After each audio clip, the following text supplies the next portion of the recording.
Hello, everyone.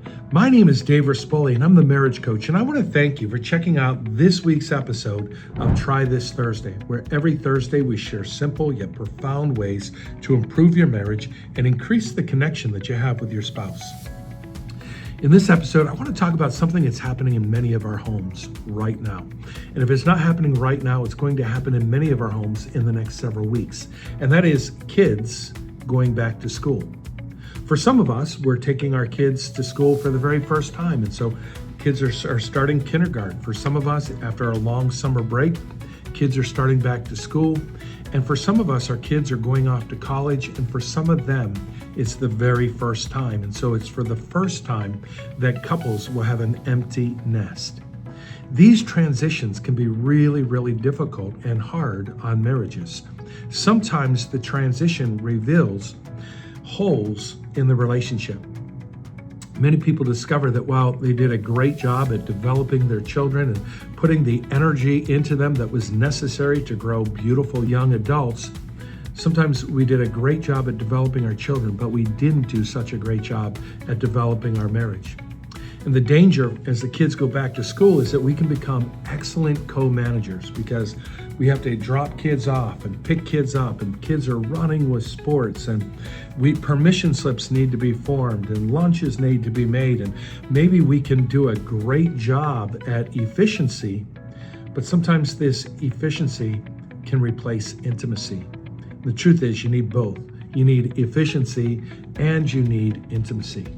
Sending kids back to college or the nest being empty can produce very different emotions in parents. Sometimes there's a parent that's just so excited to have more free time and so excited and proud that their child is being launched. And then sometimes there's a deep sense of sadness, and there might be a parent that wants to text their kid every day, and the other parent saying, no, give them space. And so all of these things can create conflict in the marriage. How do you handle that? Well, first thing I want you to do is I want you to go to the website, themarriagecoach.com, and subscribe to the digital newsletter, because September's issue, this fall's issue, deals all about this kind of back to school. And there's going to be a host of great ideas that can really help your marriage. So subscribe to that newsletter. It's free. You can check it out at themarriagecoach.com. But in the short term, here's what I want you to do.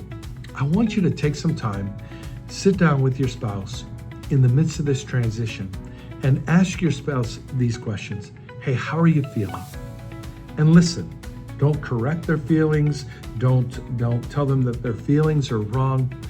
Really invite them to share how they're feeling in the midst of the transition. How do you feel about the kids going back to school?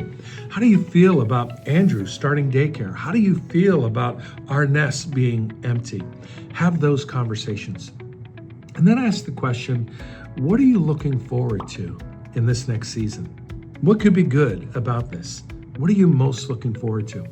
And then the third question I want you to ask is, what can we do to improve our marriage during this season?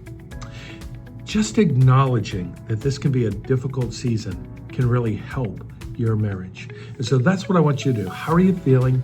What are you looking forward to in this season? And what can we do to improve our marriage during this season? Hey, if I can be of more assistance to you in this journey, please don't hesitate to reach out. My number is 314-201-8368, or check out themarriagecoach.com. Until next week, keep falling more in love. Have a conversation about the transition that you may be experiencing this August, September. And until next week, keep falling more in love. I look forward to seeing you again next weekend for another episode of Try This Thursday.